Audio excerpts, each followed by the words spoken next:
the original question was about the phone calls and the pressure that the people are putting on the politicians.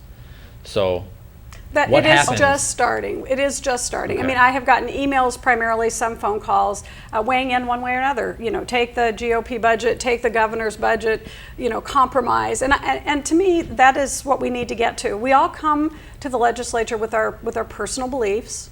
And those are great. And some people have very strong personal and religious convictions. Those are great. But when you get to the legislature, you have to step beyond your own personal beliefs to represent the beliefs and the feelings and the policy, you know, beliefs of your whole community, even those who didn't vote for you. And I think we haven't quite, particularly for some of the newer freshmen, and there's a large number of them, haven't quite gotten to that place where they have to step beyond their own thoughts to the thoughts of what's best for the whole state of Minnesota, what do all their constituents, even the ones that didn't vote for them, what will be best for them. And so I think that's that next phase, and I think we'll be getting to that soon. Should have been gotten to a month or two ago, but it's taking a little bit longer. Senator Senja mentioned that at the chamber meeting this week, that it's taking a little bit longer for some of the new freshmen to get to that point, and we need to get there soon. I will say it's real interesting. I get a lot of emails and phone calls and letters too. Not as many letters these days as years ago when I was in the House. But the interesting thing I've noticed in looking at all of this constituent communication and that of years ago when I was in the House is it's a little bit different. So in many cases, the communication we get from our constituents is much more strident.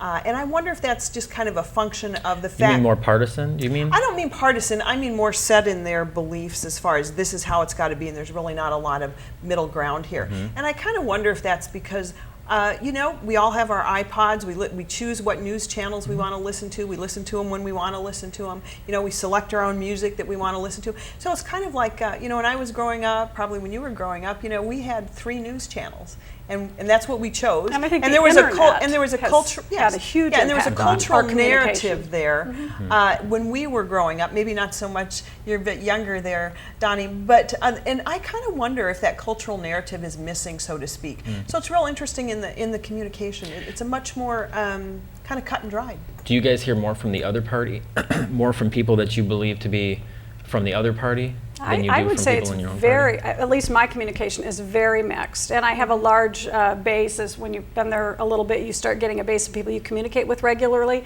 And it's you know, both parties, independents as well. And so I would say I'm getting a very mixed message. I mean, not mixed messages, although they're there too, because the folks on either side are so far apart. But also a lot of just community people who are saying, come to a compromise. We sent you there to do your work. Compromise and come up with a solution that's good for the state. And that's actually what I'm hearing too. I think people are really tired of the finger pointing. I know I'm tired of it. It's like, let's just get to the solution.